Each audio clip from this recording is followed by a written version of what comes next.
Tuhan, kami sungguh bersyukur karena kami tahu bahwa janji-Mu itu seperti mentari, di mana mentari itu pasti akan selalu ada, selalu bersinar setiap pagi. Dan kami yakini bahwa janji-Mu ya dan amin dalam hidup kami. Kami tidak pernah dibiarkan, kami tidak pernah ditinggalkan oleh Tuhan. Engkaulah perisai hidup kami. Di saat banyak hal yang merintangi kami, menyerang kehidupan kami, tapi Engkaulah kubu pertahanan kami. Kepadamu kami berserah, kepadamu kami percaya, dan kepadamu kami tidak menjadi kecewa. Terima kasih Bapa yang baik, berkat-Mu atas setiap kami. Bahkan saat ini Tuhan, kami percaya kuasa firman-Mu akan menguatkan setiap kami, meneguhkan hati kami. Yang kuat yang lemah dikuatkan, yang sakit disembuhkan, yang sedang bersedih dihiburkan hati oleh Tuhan. Terima kasih Bapa yang baik, dalam nama Tuhan Yesus Kristus. Haleluya, haleluya. Amin, amin, amin. Puji nama Tuhan. Saya dulu kembali saudara. Haleluya, senang ketemu dengan Bapak Saudara. Shalom semuanya. Saya percaya setiap kita dalam kondisi yang sehat, kondisi yang baik, dan siap dengar firman Tuhan. Amin. Pagi ini saudara, kita akan belajar masih tetap tentang attitude series atau sikap hati saudara. Tapi kita mau lebih dalam lagi belajar tentang sikap hati bersyukur dalam segala hal. Sikap hati bersyukur dalam segala hal. Seberapa banyak kita bersyukur karena Tuhan baik dalam kehidupan kita saudara. Amin. Tapi saya mau tanya, seberapa banyak kita masih tetap bersyukur sekalipun keadaannya tidak baik? Amin saudara. Banyak orang yang bersyukur karena apa? Karena mereka melihat semuanya baik saudara. Mereka melihat kondisi keluarganya baik, kondisi ekonominya masih oke, ATM-nya masih penuh saudara. Gak ada masalah di rumah, gak ada masalah di kantor, gak ada masalah di gereja. Bersyukur saudara. Tapi bagaimana ketika kondisinya dibalik? Ketika kondisi keluarga tidak baik, kondisi keuangan sama sekali tidak baik, orang-orang banyak mengecewakan saudara. Di gereja ada masalah, di kantor ada masalah, di tempat pergaulan kita ada masalah saudara, di jalan ada masalah. Masihkah kita tetap bersyukur? Amin. Kalau mungkin di masa yang lalu mungkin kita masih sempat bersungut saudara, tapi saya percaya hari ini kita belajar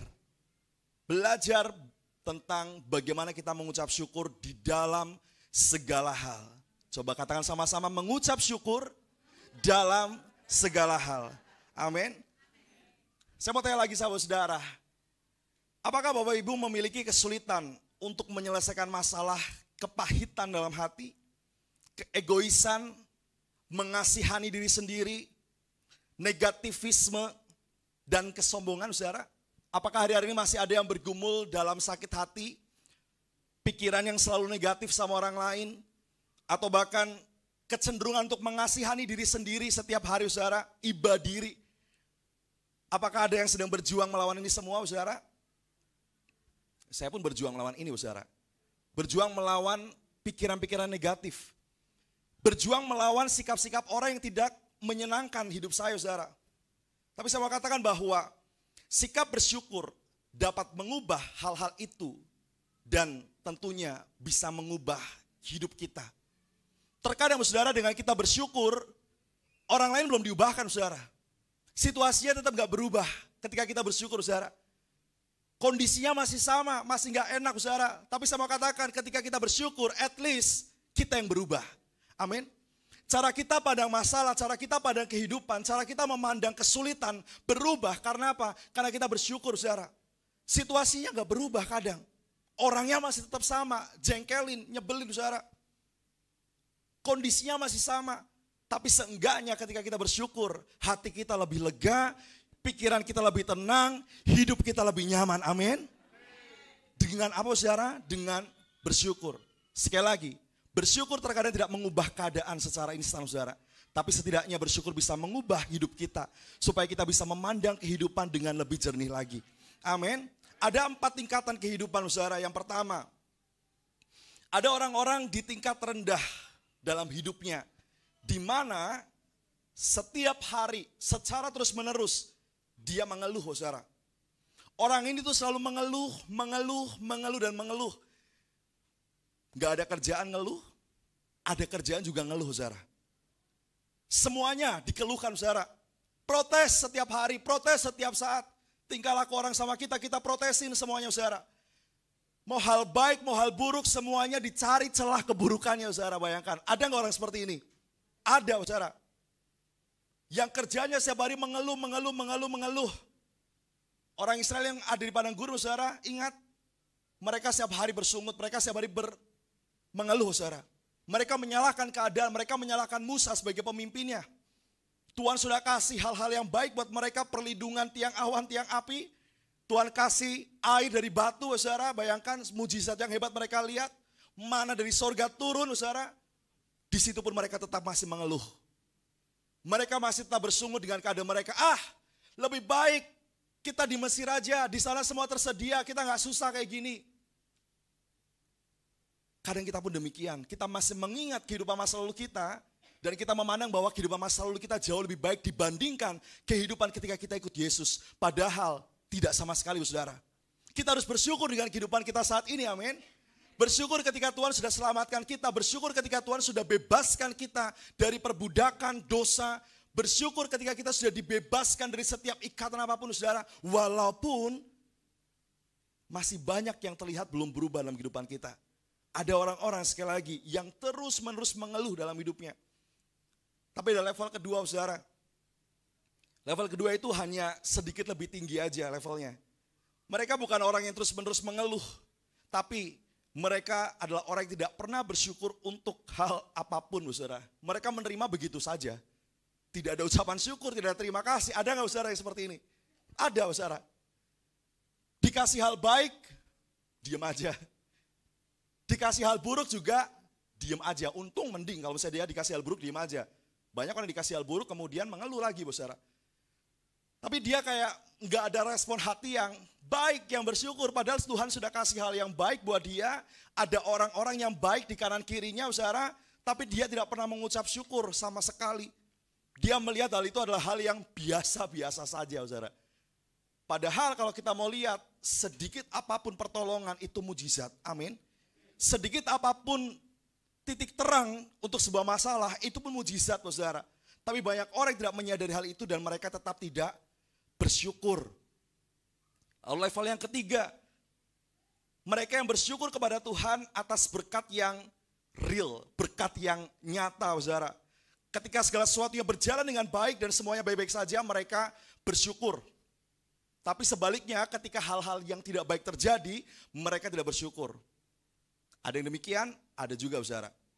Ya tadi di awal saya katakan, ketika ada hal baik, dikasih berkat, dia bersyukur minta, ya bersyukur sama Tuhan. Bahkan dia memberi buat orang lain sebagai ungkapan syukur yang saudara. Bagus, hal yang luar biasa. Tapi ketika ada hal yang di luar ekspektasinya, di luar harapannya, dan ternyata tidak terjadi hal yang baik dalam hidupnya, kemudian dia mulai menggerutu lagi, mulai bersungut lagi. Mulai kemudian menyalahkan keadaan saudara. Ada yang demikian, tingkatan yang ketiga. Tingkatan yang pertama, bagaimana ada orang-orang yang terus-menerus mengeluh setiap hari saudara. Hal baik, hal buruk, dia mengeluh terus. Ada level yang kedua, yang lumayan lebih tinggi, mereka memang gak mengeluh, tetapi mereka sama sekali gak bersyukur dengan apa yang terjadi dalam hidupnya. Dan ada juga tingkat yang ketiga, mereka yang bersyukur kepada Tuhan atas berkat yang nyata. Kalau gak ada berkat yang nyata, kalau nggak disembuhkan sama Tuhan, dia masih tetap kecewa sama Tuhan. Level yang terakhir, level yang keempat, saudara. Ini tingkat tertinggi. Adalah mereka yang selalu mengucap syukur atas segala sesuatu. Mengucap syukur atas segala keadaan. Mengucap syukur atas segala situasi. Itu level yang keempat. Ini adalah sikap yang akan mengubah hidup kita. Amin. Level yang keempat ini akan mengubah hidup kita, saudara. Mensyukuri semua apa yang Tuhan kasih buat kita. Mau baik, mau buruk, mau duka, mau suka. Walaupun pada saat itu, saudara, kita menghadapi kayaknya berat banget. Tapi di dalam kesulitan, di dalam hati yang sesak, di dalam pundak yang berat menanggung beban, kita bilang thank you God. Terima kasih Tuhan.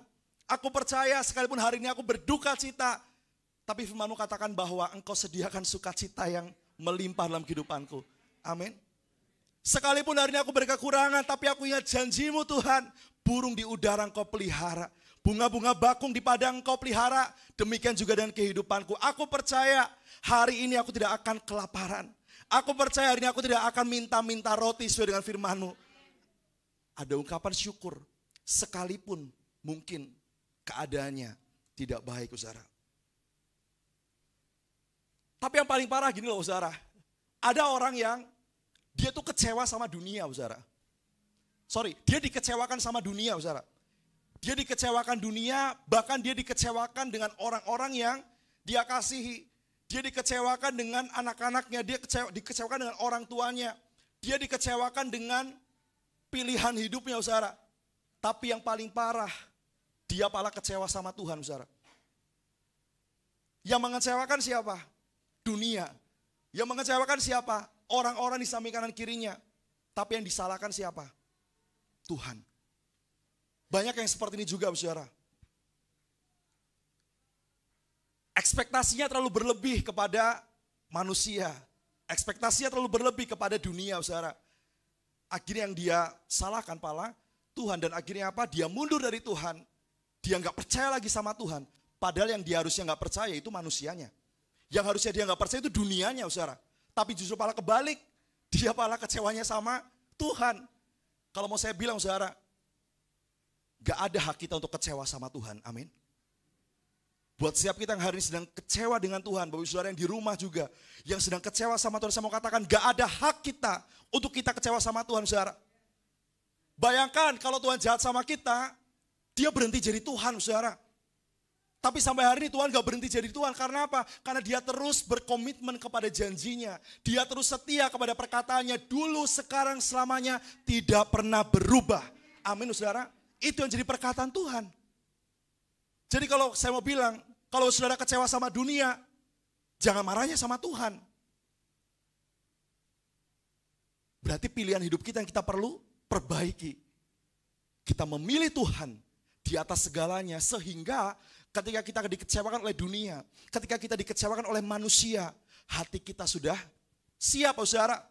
Hati kita sudah terbuka. Karena apa? Karena ketika kita memilih Tuhan, maka cinta dari surga akan mengalir dalam kehidupan kita, memenuhi kehidupan kita, dan ketika ada satu orang yang mengecewakan kita, kita kibaskan, kita hempaskan. Saya ingat korbannya Pastor Aga. Kita hempaskan setiap debu-debu yang ngelilipin mata kita, saudara.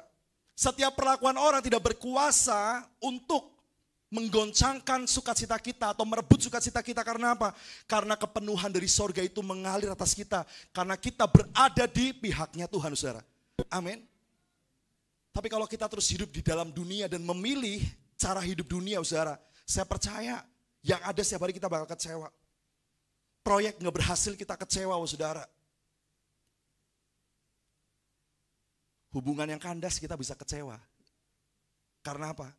Ya karena kita percaya kepada manusianya, kita percaya kepada dunia ini, saudara. Sudah tahu dunia jahat sama kita, betul? Tapi kita nggak percaya sama siapa yang baik sama kita, saudara. Jangan taruh ekspektasi kita kepada sesuatu yang tidak pasti. Artinya jangan taruh harapan kita, saudara, yang terlalu tinggi kepada sesuatu yang tidak pasti. Dunia itu berubah-berubah terus, saudara. Sakit penyakit sekarang masih ada, saudara. Kita nggak tahu besok seperti apa, lusa seperti apa, saudara. Artinya apa? Hidup itu terus berubah. Hidup itu nggak ada yang pasti, saya mau bilang. Yang pasti cuma Tuhan Yesus. Itu sudah pasti, saudara. Tuhan yang dulu menolong orang Israel dengan membelah laut jadi dua, saudara. Tuhan yang dulu menolong Daniel, Abednego, dan Misael pada saat itu, saudara. Tuhan yang dulu juga menolong Paulus ketika dia di penjara, saudara. Tuhan yang sama juga, yang mampu, bahkan mau menolong setiap kita. Amin. Kasih tepuk tangan buat Tuhan Yesus. Sebab dia Tuhan yang gak cuma mau, saudara, gak cuma mampu, tapi dia juga Tuhan yang mau untuk menolong setiap kehidupan kita. Makanya saya itu bangga banget, saudara. Bangga, kagum, takjub sama orang-orang yang sudah dikecewakan keadaan. Sudah dikecewakan orang yang dia percaya. Sudah dikecewakan sama dunia ini. Tapi hatinya tetap teguh sama Tuhan. Saya bangga sama mereka, saudara. Saya saja bangga, apalagi Tuhan. Dia bangga sama kita, saudara, yang ketika kita berada dalam peperangan, kita tetap berdiri teguh dan tidak ikut arus dunia, saudara. Dia bangga sama kita, anak-anaknya, yang sekalipun ditawari oleh penawaran-penawaran yang hebat dari dunia, tapi kita bilang no. aku lebih memilih Tuhan. Aku dan keluargaku sampai kapanpun tetap mau menyembah Tuhan. Kalau manusia bisa bangga, Tuhan lebih bangga, saudara. Amin. Artinya kalau hari-hari ini saudara sedang dalam situasi kondisi yang betul-betul menggoncangkan iman, menggoncangkan hidup kita, saudara. Pilihan hidup kita sedang dipertaruhkan. Saya mau bilang, saudara, tetap berpegang teguh kepada firman Tuhan. Tetap berpegang teguh kepada janji Tuhan yang ya dan amin itu, saudara. Penantian kita terhadap janji Tuhan terkadang tidak semudah yang kita bayangkan, saudara. Banyak hal yang pasti akan terjadi.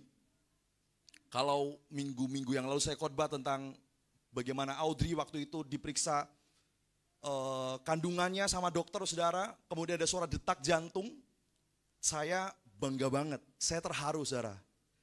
Dan saya nantikan itu, saudara. Tapi apakah saya diam? Tidak. Saya memastikan dan bahkan harus memastikan bahwa Audrey setiap hari minum obatnya, setiap hari minum vitamin, saudara, makan makanan yang bergizi, saudara. Saya lihat 8-9 bulan ke depan pasti anak itu akan lahir, saudara. Tapi untuk menantikan itu saya nggak mau diam saja. Saya terus bergerak, saya terus memastikan Audrey tetap sehat, saudara. Bahkan sekalipun, saudara, saya melakukan apa yang baik, kadang respon dari mungkin simptom atau gejala-gejala kehamilan itu tetap muncul. Kadang Audrey mual-mual, kadang nggak suka makan yang bergizi, saudara. Terkadang, saudara, ya, kadang ada keluhan dan sebagainya. Sama ketika kita menantikan janji Tuhan. Selain kita harus bertindak aktif, tapi terkadang ada juga hal-hal yang mengganggu kita. Kadang nggak enak, saudara. Ada hal-hal yang ya kita bersuka cita ya tentunya yang menantikan janji Tuhan. Tapi kadang ada hal yang ternyata tidak menyenangkan, menyakitkan, saudara. Ya ada pusing-pusingnya juga, ada banyak hal tanda-tanda atau gejala-gejala. Ya. Tapi percaya janji Tuhan itu akan tetap lahir, saudara. Sekali lagi, jangan pernah kita berharap pada sesuatu yang tidak pasti. Ekspektasi kita lah yang terkadang membuat kita kecewa, saudara. Harapan kita yang terlalu tinggi, itulah yang membuat kita kecewa. Boleh nggak kita berharap? Boleh, asal kita sudah siapkan hati kita, saudara. Kalau kita banyak berharap, tentu saja terkadang apa yang menjadi realitanya tidak sesuai dengan apa yang menjadi harapan kita. Kita harus siap, saudara. Kita harus siap menghidupi atau menjalani hal terburuk dalam kehidupan kita kalau itu sampai terjadi. Makanya jangan terlalu percaya, saudara, sama tipuan-tipuan, sama tawaran-tawaran. Terkadang kelihatannya manis di depan, tapi belum tentu kenyataannya semanis apa yang diucapkan, saudara. Kita harus percaya memang, kita harus menjalin hubungan kepercayaan satu sama lain, tapi jangan sampai kita menempatkan kepercayaan kita kepada hal-hal yang tidak pasti. Pasti akan mudah runtuh, saudara. Pasti akan mudah hancur. Tempatkanlah kepercayaan kita kepada sesuatu yang pasti, yaitu Tuhan Yesus. Sekali lagi saya katakan, amin. Rasa syukur kita harus meluas, saudara. Kalau kita lihat dalam Efesus 5 ayat 20, dikatakan bahwa ucaplah syukur senantiasa atas segala sesuatu dalam nama Tuhan kita Yesus Kristus kepada Tuhan dan Bapa kita. Dikatakan ucaplah syukur senantiasa atas segala sesuatu, saudara. Atas segala sesuatu. Artinya apa? Ucapan syukur kita harus meluas. Jangan batasi ungkapan syukur kita hanya kepada sesuatu yang real, saudara, atau sesuatu yang material saja, saudara. Kadang ada hal-hal yang tidak terlihat yang Tuhan berikan buat kita, contohnya perlindungan Tuhan, saudara. Kadang kita nggak lihat. Pengaturan Tuhan, kadang kita nggak lihat. Sorry to say, misalnya, saya tadi baru cerita sama Tante Patricia, kemarin katanya habis jatuh, saudara. Kemarin habis jatuh, tapi Tante Patricia bersyukur dengan apa yang terjadi dalam hidupnya. Kalau mau dibilang katanya, nafasnya sudah kayak ditarik, saudara. Artinya mungkin sudah nggak ada harapan lagi mungkin. Tapi Tuhan tolong dia nggak ada luka-luka, walaupun mungkin ada memar-memar di dalam. Tapi Tuhan tolong, hari ini dia masih bisa berjalan dan dia masih bisa ke gereja, saudara. Amin. Ada perlindungan Tuhan yang mungkin keadaannya nggak baik, ya saudara ya. Dia kecelakaan, siapa sih yang mau kecelakaan, saudara? Nggak ada yang mau kecelakaan. Tapi dengan Tante Patricia masih hidup, masih diberikan kekuatan buat ke gereja, itu wujud perlindungan Tuhan, saudara. iblis setiap hari sedang mengintai kehidupan kita. Kita nggak mungkin nggak lihat, saudara. Kita mungkin nggak lihat, tapi mereka bahkan setiap hari mau rebut nyawa kita, mau pisahkan kita dari Tuhan, saudara. Tapi ada hal-hal supranatural yang tidak bisa kita lihat, yaitu perlindungan Tuhan dan pengaturan Tuhan, saudara. Amin. Amin. Oleh karena itu bersyukurlah secara meluas, tidak hanya kepada sesuatu yang terlihat saja, saudara. Tapi bahkan kepada sesuatu yang tidak terlihat, kita harus belajar mengucap syukur atas segala hal. Dalam apa? Dalam nama Tuhan kita Yesus Kristus, saudara. Makanya kalau kita berdoa, kita selalu bilang gini ya, dalam nama Tuhan Yesus, kami berdoa dan mengucap syukur. Haleluya, amin. Doa itu kadang belum dijawab ya saudara ya. Doa itu kadang belum terjadi. Kita meminta sesuatu, kita memohon sesuatu, kadang belum kenyataan. Tapi dengan kita mengucap syukur, secara supranatural kita sedang menerima apa yang kita doakan. Amin. Secara supranatural saya katakan saudara, karena apa? Karena mengucap syukur itu bukan soal perasaan saudara. Maksudnya gini, Tuhan gak suruh kita untuk merasa bersyukur, tapi Tuhan suruh kita untuk bersyukur saudara. Amin. Bukan merasa atau ucapkanlah perasaan syukur senantiasa. Bukan saudara, tapi ucapkanlah syukur. Artinya bersyukur itu bukan sebuah perasaan, tapi pilihan dan keputusan. Dan saya mau katakan bahwa ketika kita bisa mengucap syukur dengan sungguh-sungguh, ada pekerjaan dari Roh Kudus yang memampukan kita untuk kita bersyukur, saudara. Karena kalau kita mau lihat keadaan, mustahil kita mengucap syukur terkadang. Tapi saya katakan, itu semua karena pekerjaan Tuhan. Dalam segala hal kita bersyukur, bukan dalam beberapa hal, tetapi dalam semua hal. Setiap hal dalam kehidupan kita harus menjadi subjek syukur kita. Contoh misalnya, dalam hal-hal rohani, saudara, apa yang perlu kita syukuri? Jika kita tahu bahwa kita tidak memiliki apapun selain Yesus, kita akan menjadi pribadi yang sangat suka untuk memuji Tuhan sampai selama-lamanya. Dalam hal rohani, saudara ya. Kecuali kalau kita sedang mengidolakan atau sedang menyembah ilah yang lain, saudara. Mungkin Yesus terasa ada tandingannya buat kita. Tapi kalau dalam hidup kita secara rohani kita cuma percaya sama satu Tuhan, satu Bapa yang menyelamatkan kita dan mengasihi kita, yaitu Tuhan Yesus Kristus, percaya kita akan menjadi orang-orang yang suka memuji Tuhan. Karena kita merasakan, saudara, dan bahkan kita melihat kebaikan Tuhan. Orang yang suka bersyukur adalah orang yang mengalami akan kasih Tuhan setiap harinya, saudara. Jika kita mengalami kasih Tuhan, pasti kita bersyukur, saudara. Orang yang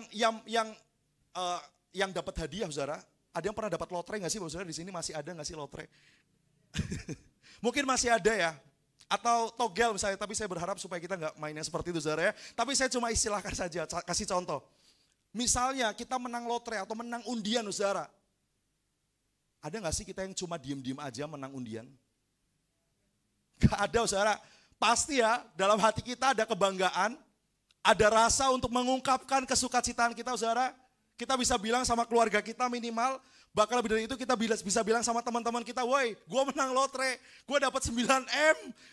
Saudara bayangin, dapat 9M, diem-diem aja, gak mungkin, saudara. Sama ketika kita ngalamin Tuhan dalam hidup kita.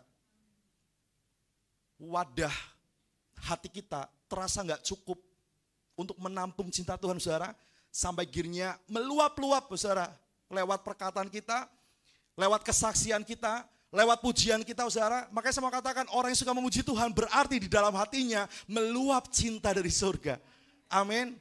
Kalau kita setiap hari semangat memuji Tuhan, percaya bahwa kita sedang mengungkapkan, meluapkan sukacita kita. Karena Tuhan itu hebat dalam hidup kita. Itu contoh yang pertama dalam hal rohani. Kalau kita percaya bahwa cuma Yesus satu-satunya Tuhan kita, kita akan terus suka memuji Tuhan. Yang kedua adalah lewat hal-hal sederhana, kita harus bersyukur juga, saudara. Contohnya apa? Kita harus bersyukur atas keluarga kita. Ada masih banyak keluarga yang utuh, saudara, punya papa, punya mama di rumahnya, saudara. Ada juga yang mungkin hari ini kehilangan orang dikasihinya, tapi saya mau katakan, ucap syukur lewat hal-hal yang sederhana. Seenggaknya lewat mereka kita masih tetap bisa berbahagia, saudara. Tapi bagaimana ketika ternyata di rumah kita tidak berbahagia? Ucap syukur. Berarti ada maksud Tuhan di dalamnya untuk melatih kehidupan kita. Saya katakan bahwa ketika Tuhan melahirkan kita atau menempatkan kita di suatu tempat, khususnya keluarga, saudara, tidak ada rencana Tuhan yang sembarangan di dalamnya. Amin. Pasti ada Tuhan yang bekerja dalamnya. Jadi kalau hari ini saya mau katakan mungkin ada orang-orang yang merasa gagal di rumahnya, orang-orang yang merasa bahwa dirinya tidak layak berada di rumahnya, saudara, saya mau katakan bahwa kehadiran kita di rumah adalah berkat. Kalau kita memposisikan kehadiran kita sebagai berkat di rumah, saya katakan bahwa pasti ada perubahan dalam hidup kita. Kalau kita percaya bahwa kehadiran kita sebagai berkat. Jangan pernah menyesali kelahiran kita di dunia, saudara. Karena apa? Karena memang kita tidak minta dilahirkan. Tapi ketika Tuhan izinkan kita lahir, berarti ada sesuatu yang Tuhan mau nyatakan lewat kehidupan kita. Saya mau bersaksi sedikit, saudara. Mama saya meninggal ketika saya umur 6 tahun, mungkin ada sudah beberapa yang tahu. Kemudian dulu opa saya, saudara, opa dari mama, dia ternyata adalah seorang pendeta, saudara ya, seorang pendeta yang mendirikan salah satu gereja Pentakosta di Cilacap di kampung saya. Mungkin saya sudah pernah cerita, tapi saya ulangi lagi. Lalu kemudian singkat cerita, mama saya, sebelum saya lahir, ada kakak saya, saudara, berarti kakak ketiga ya, kakak ketiga yang lahir, tapi ternyata dia meninggal dalam kandungan, saudara. Sudah mau lahir tapi nggak tahu kenapa meninggal, saya nggak tahu pastinya, saudara. Tapi intinya dia meninggal, sehingga mama harus dibersihkan lah ya rahimnya gitu kan. Tapi hari itu tuh sebenarnya mama sedang katanya kena sakit kanker, saudara. Kena sakit kanker rahim. Lalu kemudian dokter, ini menurut kesaksian dari om saya, dokter bilang bahwa harusnya mungkin udah nggak bisa punya anak lagi, dibilang seperti itu. Karena sudah ada penyakit di rahimnya. Tapi nggak tahu kenapa, tiba-tiba saya lahir, saudara. Dan jaraknya lumayan jauh memang. Jaraknya lumayan jauh, mungkin sekitar 4 atau 5 tahun dengan kakak yang ketiga. Kalau dengan kakak yang kedua, jaraknya 12 tahun, saudara. Lalu kemudian ketika saya ngobrol sama om saya yang ceritakan tentang histori itu, saya bersyukur seperti ini, saudara. Mungkin hari itu harusnya saya nggak lahir. Karena apa? Karena kondisi mama saya yang sakit kanker, saudara, kanker rahim. Lalu kemudian ketika saya umur 6 tahun dia meninggal gitu. Tapi yang saya syukuri adalah gini loh, iblis mungkin bisa merancangkan kegagalan untuk saya nggak ada di dunia ini. Tapi ternyata Tuhan punya maksud yang hebat, saudara. Saya melihat bagaimana saya ada sebagai satu tunas baru dalam keluarga, saudara. Satu tunas kekristenan, satu tunas ilahi yang saya nggak tahu ke depan akan seperti apa, tapi saya yakini bahwa lewat kehidupan saya, keluarga saya akan dibenarkan oleh Tuhan, mereka akan diselamatkan. Amin, saudara. Walaupun mungkin dulu iblis merencanakan kegagalan dalam hidup saya, tapi ternyata Tuhan punya rencana yang lebih agung, lebih mulia, lebih dahsyat atas kehidupan saya. Demikian juga atas kehidupan Bapak Saudara. Amin. Jangan pernah menyesali kelahiran kita, saudara. Tapi responi panggilan Tuhan dalam hidup kita. Tuhan punya maksud buat kita masing-masing di tengah keluarga kita. Oleh karena itu dalam hal sederhana, kita bersyukur lewat keluarga yang Tuhan berikan buat kita, saudara. Bahkan atas kesehatan, atas makanan, dan atas segelas air yang kita minum, saudara, kita bersyukur. Itu hal sederhana yang harus kita lakukan. Atau bahkan, saudara, di dalam hal-hal yang menyedihkan sekalipun, kita pun bisa tetap bersyukur. Karena rencana Tuhan itu indah buat kita. Ingat aja Bapak Ibu Saudara, kalau misalnya ada hal-hal yang menyakiti kita, menyedihkan hidup kita, kita yakini bahwa Tuhan, aku percaya Engkau punya maksud atas hidupku. Sehari ini mungkin aku berduka, tapi besok aku akan bangkit lagi. Hari ini mungkin aku kecewa, tapi aku gak mau membiarkan kekecewaan menggerogoti hatiku. Aku gak mau menyediakan tempat kekecewaan dalam hidupku. Aku mau buang kekecewaan. Pernah gak kita kesal, saudara? Pernah kita kecewa juga? Pernah. Tapi jangan izinkan kekecewaan masuk dalam hidup kita, kemudian menjadi penyakit dalam hidup kita, saudara. Lupa dalam hal ini adalah ketika ada orang yang menyakiti saya, itu gak berdiam lama lah di hati saya, saudara. Besok udah bisa lupa, saudara. Dan firman Tuhan katakan juga ya, kalau kita marah sama seseorang, jangan sampai matahari terbenam. Artinya kita harus cepat memberikan pengampunan juga, saudara. Buat kita yang sedang bersedih hati, berduka cita, ada kesakit hatian, ampuni mereka dan bersyukur. Tuhan, terima kasih Engkau sudah izinkan dia datang dalam kehidupanku sehingga aku bisa belajar. Aku naik level, saudara. Ya, Setiap kita naik kelas, itu pasti ada ujiannya masing-masing. Ujian anak kelas 1 SD tentu berbeda dengan ujian anak kelas 2 SMP, saudara. Artinya kalau kita sekarang sedang mengalami atau berada dalam fase ujian yang berat, percaya bahwa oh ya kita sedang didewasakan. Kita bukan lagi sekedar anak gampangan, saudara. Kita bukan lagi anak kecil yang bisa dibohongin. Bukan kayak Araito yang ketika saya gerakan nanya topi, saya bundar, dia diem aja saudara. Bukan, kita orang yang dewasa, amin. Yang bisa memilih apa yang baik, apa yang buruk saudara. Amin. Di dalam kedewasaan kita akan tahu bahwa ternyata mengucap syukur itu mengandung sesuatu yang hebat saudara. Baik dalam hal rohani, tadi saya katakan ya, dalam hal sederhana, dalam hal menyedihkan, kita bisa mengucap syukur. Artinya, kita harus mengucap syukur secara meluas, saudara. Enggak cuma pada satu titik atau kepada sesuatu yang kelihatan nyata saja, tapi bahkan pada hal-hal yang kelihatan tidak nyata pun atau enggak kelihatan, kita tetap bersyukur. Oke. Nah, saya enggak peduli saudara seberapa buruk, sulit, gelap, atau misteriusnya hal-hal yang sedang kita hadapi, tapi ambillah langkah tertinggi dan katakan, Tuhan Engkau besar dalam kehidupanku. Amin. Tuhan Engkau dahsyat dalam kehidupanku dan aku berterima kasih kepadamu atas segala apa yang Tuhan kasih buat aku. Atau bahkan mungkin ada di antara kita saudara yang merasa sepertinya tidak ingin berterima kasih kepada Tuhan. Sekali lagi, jangan kita berterima kasih kepada Tuhan karena perasaan kita. Jangan kita mengucap syukur karena perasaan kita. Tapi mengucap syukurlah, berterima kasihlah kepada Tuhan. Bersukacitalah karena iman. Amin. Kita mengucap syukur sekali lagi karena iman, bukan karena perasaan kita. Perasaan kita mudah tertipu, saudara.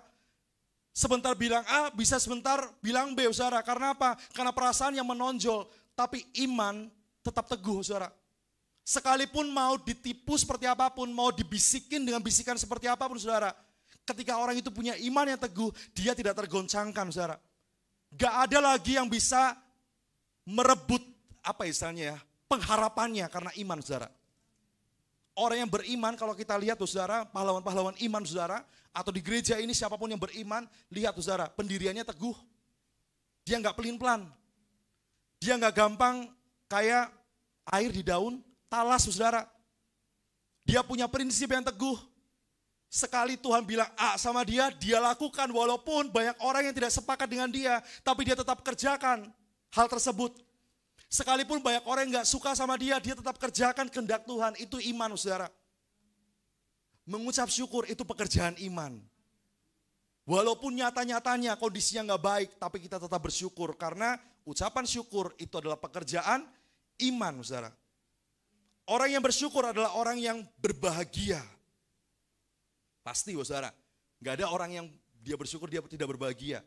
Pasti dia berbahagia. Ucapan syukur yang keluar di mulutnya, di hatinya pasti akan tenang. Walaupun ya sekali lagi gak berubah situasinya, tapi tetap ada ketenangan. Mungkin banyak orang yang berkata bahwa tetapi keadaanku gak baik setiap hari. Saya mau katakan Rasul Paulus ketika dia nulis Efesus ini, saudara, dia lagi di mana? Di penjara. Paulus lagi di penjara, dia nulis kata-kata ini, ucaplah syukur senantiasa atas segala sesuatu dalam nama Tuhan Yesus Kristus. Padahal kalau di penjara harusnya kita sedih ya. Harusnya kita menyesali nasib setiap hari, menyalahkan diri. Tapi ternyata tidak. Dengan Paulus, saudara.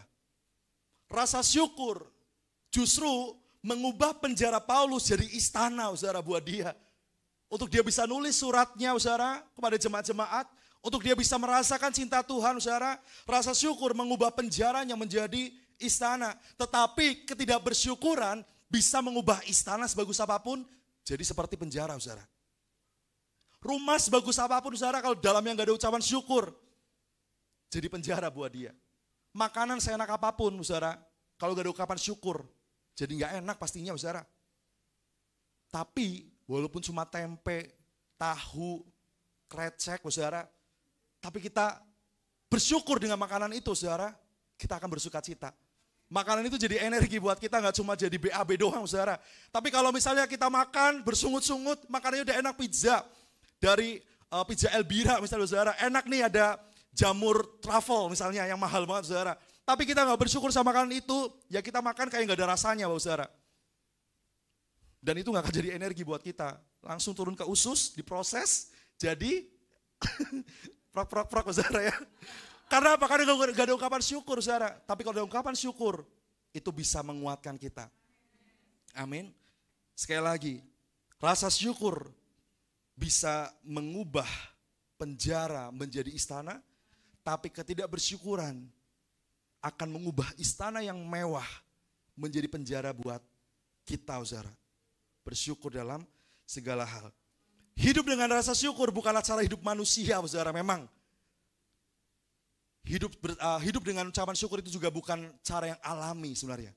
Tapi itu adalah cara yang supranatural. Orang-orang yang mengucap syukur setiap hari, dia berada kepada frekuensi supranatural, saudara. Iyalah, kita bayangin ya, gak ada harapan dalam hidupnya. Gak ada orang-orang yang mengasihi dia, tapi dia tetap bersyukur. Berarti kan dia sedang ada di frekuensi yang berbeda sebenarnya, saudara. Tapi dia tetap di dunia. Dia berada kepada frekuensi supranatural, saudara. Karena saya percaya bahwa ucapan syukur itu pekerjaan roh, sekali lagi ya. Roh itu tidak terlihat. Roh itu enggak natural kadang, saudara. Tapi itulah yang kita imani. Kita kerjakan setiap hari. Ucapan syukur akan mengubah hidup kita. Kepahitan, ketakutan, rasa mengasihani diri sendiri, tidak tahu berterima kasih, dan negativisme akan hilang dari hidup kita jika kita mempraktekkan kehidupan di dalam ungkapan syukur setiap hari, saudara.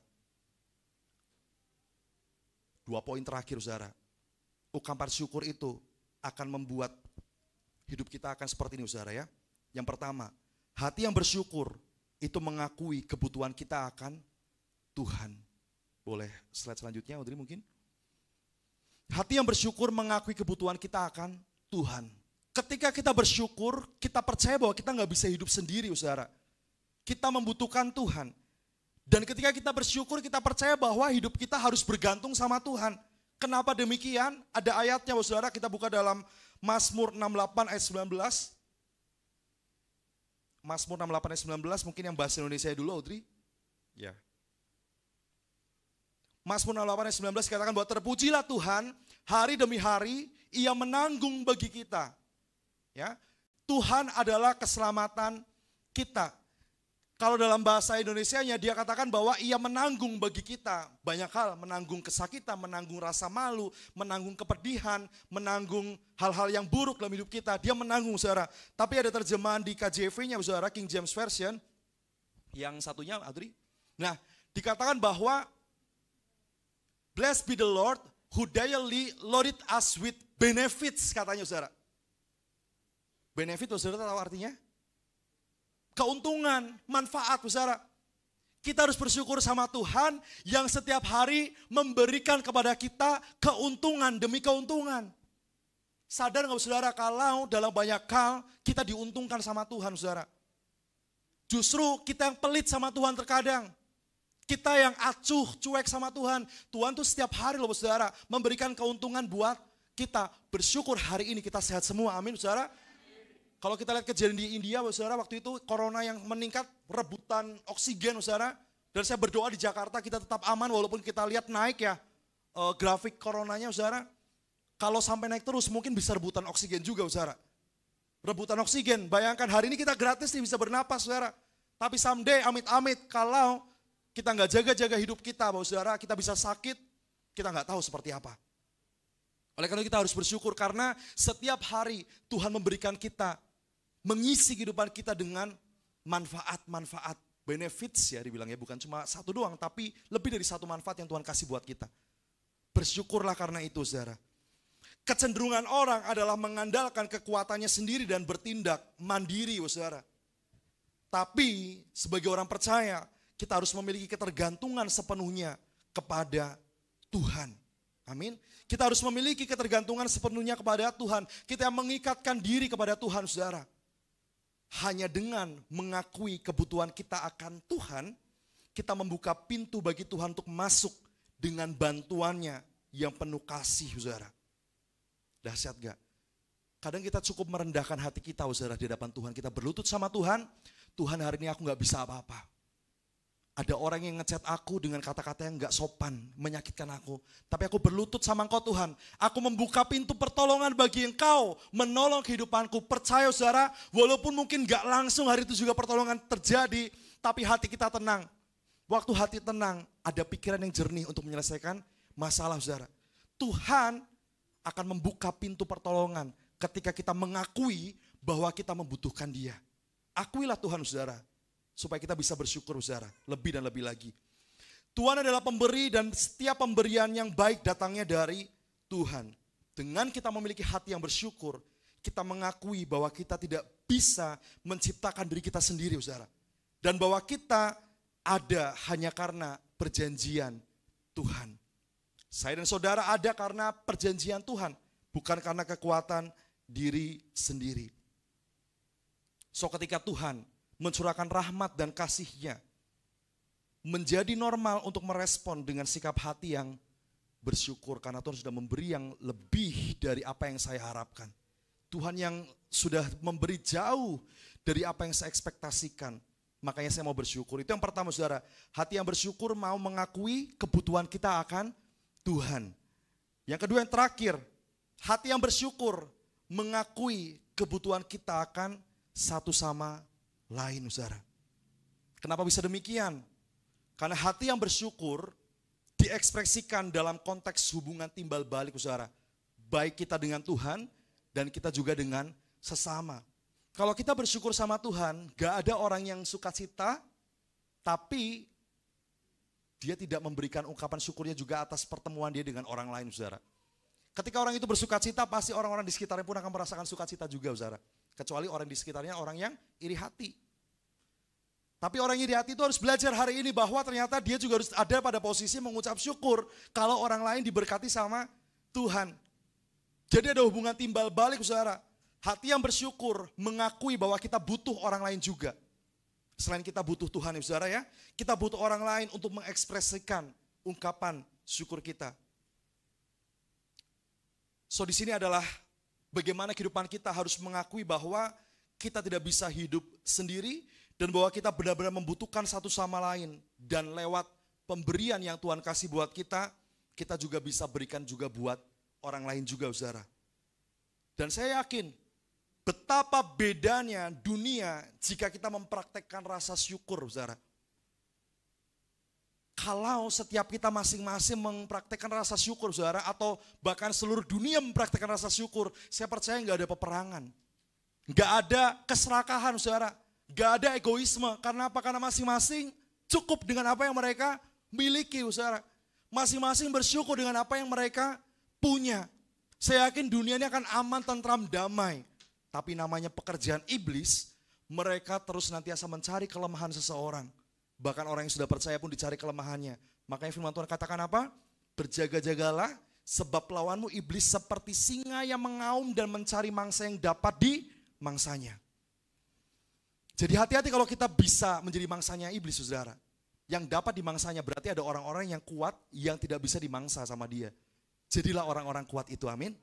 Jadilah orang-orang kuat itu. Pasti dunia akan berbeda kalau kita mempraktekkan ucapan syukur setiap hari saudara. Kita gak akan jadi orang yang egois, kita gak akan jadi orang yang serakah, kita gak akan jadi orang yang mudah marah. Karena apa? Karena kita mudah bersyukur. Mungkin main musik boleh sambil naik. Syukur adalah tentang menerima, mendorong, dan memberikan saudara. Ucapan syukur itu tentang menerima apa yang kita terima dari Tuhan. Lalu kemudian kita kalaulah saudara, kita support orang lain, dan bahkan kita memberikan buat orang lain. Itulah ungkapan syukur. Kalau hari ini saudara diberi sesuatu yang baik sama Tuhan, mungkin bukan dalam hal materi saudara, tapi hal kebaikan Tuhan yang saudara rasakan, jangan cuma berdiam diri. Amin. Jangan cuma berdiam diri, saksikan. Buat orang diberkati lewat kesaksian kita saudara. Buat orang diberkati lewat ucapan syukur kita. Walaupun mungkin itu simple, tapi percaya bahwa sekecil apapun sebuah kesaksian saudara, kalau kita betul-betul menghidupi kesaksian itu dan kita hidup karena kesaksian itu, orang lain akan diberkati lewat kehidupan kita. Saya sering saudara dengar kesaksian orang yang rasanya itu biasa saja, umum. Umum saudara, saya katakan ya, umum itu contohnya misalnya, aku gak punya uang loh, tiba-tiba ada orang yang ngasih aku 100.000. Cuma 100.000 padahal, kayak kecil ya saudara ya. Tapi buat kita yang butuh, itu besar saudara. Tapi sekalipun itu hal umum, ketika saya dengar saudara, saya tanya sama dia, emang apa sih yang, kok bisa sih hal itu terjadi? Kok bisa tiba-tiba kamu dikasih uang 100.000? Iya, pertamanya aku cuma ketemu sama orangnya, terus tiba-tiba aku coba doakan orang itu, tiba-tiba orang itu kasih uang sama aku. Kayaknya hal itu simpel saudara, tapi saya diberkati. Demikian juga dengan kesaksian kita sama orang lain. Pasti kita akan diberkati. Tapi saran saya, ketika ada orang yang bersaksi sama kita, jangan kita underestimate mereka. Amin. Jangan kita, cuma kesaksian receh gitu doang, apa yang kamu saksiin sama gua. Jangan gitu saudara. Kita sebagai orang Kristen, saudara seiman saudara, kalau ada orang yang bersaksi sama kita harus tunjukkan rasa respect kita. Amin. Kita tunjukkan rasa hormat kita saudara. Wow. Oh ya ampun, Tuhan baik ya sama kamu ya. Akhirnya ada timbal balik saudara. Tapi bandingkan ketika ada orang yang bersaksi sama bapak saudara, tiba-tiba dia cuma, gitu doang. Gua dong kemarin dapat gini gitu. Malah kita membandingkan saudara, yang ada orang sakit hati sama kita. Tapi percaya kalau kita dilimpahi dengan ungkapan syukur, baik yang menyaksikan dan diberi kesaksian, mereka akan mensupport satu sama lain. Amin. Mereka akan terus bersukacita gini saudara, dan memberkati satu sama lain.